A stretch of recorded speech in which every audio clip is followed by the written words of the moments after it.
Hello friends, आपके exam में पूछे जा रहे हैं आरटीई के एक्ट, वो भी बहुत ही अंदर अंदर से पूछ ले जा रहे हैं। तो मैंने यहाँ पे सारे आरटीई के बहुत डिटेल में बहुत अच्छे से लिख दिए हैं। आप ये इंग्लिश देख के डरिएगा मत, मैं हिंदी बोलूँगी, ठीक है? आपको समझ में बिल्कुल आ जाएगा।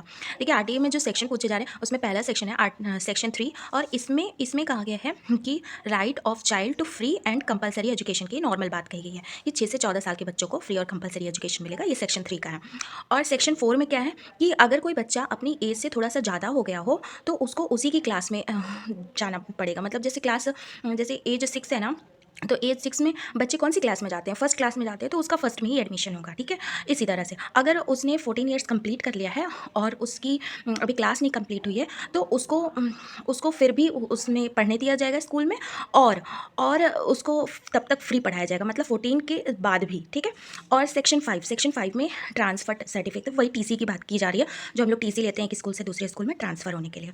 और सेक्शन 7 में जो है फाइनेंशियल रिस्पॉन्सिबिलिटी की शेयरिंग राज्य की और केंद्र की, ठीक है? सेक्शन 10 ड्यूटी है पेरेंट्स की, जो गार्जियन की, कि बच्चों को आपस के बगल के स्कूल में एडमिशन दिलवाएं, वो उनकी ड्यूटी है, ठीक है? बगल के क्या मतलब कि स्कूल में एडमिशन दिलवाएं। और सेक्शन 11 बात करता है फ्री प्री स्कूल एजुकेशन की, जो कि अरेंजमेंट करेगा गवर्नमेंट, और इसी में ही आपका बाल वाटिका आ सकता है। और ये जो मैंने 3 से 6 ईयर लिखा है ना प्री स्कूलिंग का, ये लिखा था आरटीई एक्ट 2009 के डॉक्यूमेंट में। मैंने वो डॉक्यूमेंट से ये सारा ओरिजिनल दिया है। अब ये मत सोचिएगा कि मैंने किसी का पढ़ाया हुआ या फिर कहीं का छपा हुआ लिखा है, नहीं, मैंने डॉक्यूमेंट ओपन किया और वहाँ से ये लिखा है। आप जाके वहाँ पे चेक भी कर सकते हो, ठीक है? सेक्शन 12 कहता है कि स्कूल की रिस्पॉन्सिबिलिटी क्या होगी, और इसी में कहता है कि टीचर जो है इक्विटी पैडागोजी यूज़ करेगा, मतलब कि चाइल्ड को डिफ्रेंशिएटेड इंस्ट्रक्शन उसके एबिलिटी के हिसाब से देगा। और इसी में 25% कोटा की बात कही गई है कि जो इकोनॉमिकली वीकर सेक्शंस हैं उनको 25% कोटा मिलेगा स्कूल के एडमिशन में, ठीक है? और सेक्शन 13 की बात करता है नो, कोई भी कैपिटेशन फ़ी नहीं लेगा स्कूल, मतलब कि अगर प्रति व्यक्ति कोई स्कूल देखिए, फ्री एजुकेशन की बात हो रही, कोई स्कूल लेगा तो उसको जुर्माना देना पड़ेगा। और स्क्रीनिंग प्रोसीजर नहीं होगा कि बच्चे जाएँ पहले वहाँ एडमिशन टेस्ट हो तब उस क्लास में एडमिशन हो, नहीं, बच्चे का डायरेक्ट एडमिशन लिया जाएगा, सेक्शन 13 कहता है। और सेक्शन 14 कहता है कि अगर बच्चे के पास एज प्रूफ नहीं है तो भी आप उसको एडमिशन देने से मना नहीं कर सकते।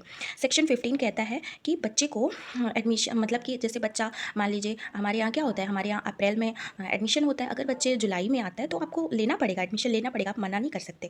एकेडमिक सेक्शन के बीच में भी आप एडमिशन को आपको लेना पड़ेगा। अब सेक्शन 16 है, इसमें कह रहा है कि क्लास 8 तक आप फेल नहीं कर सकते बच्चों को। और इसी में एक बार सुब्रमण्यम कमेटी 2019 में बैठी थी इसी बात के लिए कि 2 महीने एक्स्ट्रा आप बच्चों को पढ़ाइए पर फेल मत करिए, ठीक है? और सेक्शन 17 कोई भी पनिशमेंट आप बच्चों को नहीं देंगे, मुर्गा मुर्गी बनाना और फिर हाथ से डंडे से मारना, कुछ भी। और सेक्शन 18 जो है बिना मान्यता के अगर कोई स्कूल चला नहीं सकता, आपको मान्यता लेनी पड़ेगी। और सेक्शन 19 इसी से रिलेटेड है, इसी सेक्शन 18 को ही डिफाइन करता है।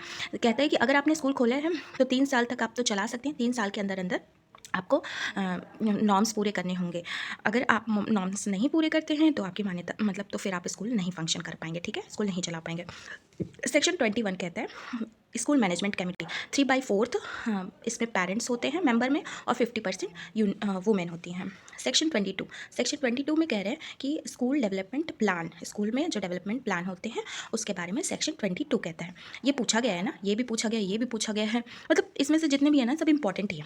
और सेक्शन 24 कहते हैं कि टीचर्स की क्या क्या ड्यूटी होंगी। उससे पहले सेक्शन 23 देख लीजिए, टीचर्स की क्वालिफिकेशन, पहले तो क्वालिफिकेशन बताया, फिर उसके बाद ड्यूटी बता रहे हैं। ड्यूटी में क्या बताया कि टीचर को रेगुलर होना है, पंक्चुअल होना है टाइम का, और सिलेबस को कंप्लीट करना है। और कंप्लीट कब करना है? विद इन टाइम, मतलब टाइम के अंदर। और स्टूडेंट्स की जो क्षमता है ना उसके अकॉर्डिंग उसको शिक्षण देना है, ठीक है?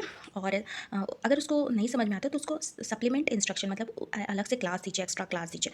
और इसी में ही पेरेंट्स टीचर्स मीटिंग की बात कही है कि टीचर्स से मिलेगा, टीचर्स से मिलेगा, सॉरी, पेरेंट्स से मिलेंगे टीचर्स आपके स्कूल बच्चों की प्रोग्रेस के लिए। और ये सब। सेक्शन 25 पीपल टीचर रेशियो के बारे में बात करते हैं। और सेक्शन 27 क्या करते हैं कि प्रोहिबिशन ऑफ, अब इसका समझ लीजिए कि टीचर को अगर एजुकेशनल पर्पज़ के अलावा और किसी में डिप्लॉय नहीं कर सकते हैं और किसी में ड्यूटी नहीं लगा सकते हैं। कहाँ? जब आपका ये जनगणना होती है, जब आपके इलेक्शंस होते हैं, या फिर कोई आपदा आती है, ये 3 चीज़ एक्स्ट्रा है, 3 मतलब एक्सेप्शनल है। इसके अलावा आप टीचर्स की ड्यूटी नहीं लगा सकते। अब ये सेक्शन 28 कहता है कि प्राइवेट ट्यूशन नहीं ले सकता टीचर। अगर टीचर प्राइवेट ट्यूशन ले रहा है तो उसके ऊपर जुर्माना होगा, ठीक है। सेक्शन 29 कहता है कि करिकुलम और एवेल्युएशन की बात करता है, मूल्यांकन की बात करता है, पाठ्यक्रम की बात करता है। और सेक्शन 30 बात करता है सर्टिफिकेट मिलेगा अगर आप एलिमेंट्री एजुकेशन कंप्लीट कर लेते हैं। तो आई होप कि आपको ये वीडियो पसंद आई होगी और पढ़ के जाइए ताकि आपका एग्ज़ाम अच्छा हो। और आई होप कि आप सभी का एग्ज़ाम अच्छे ही हो रहे हों।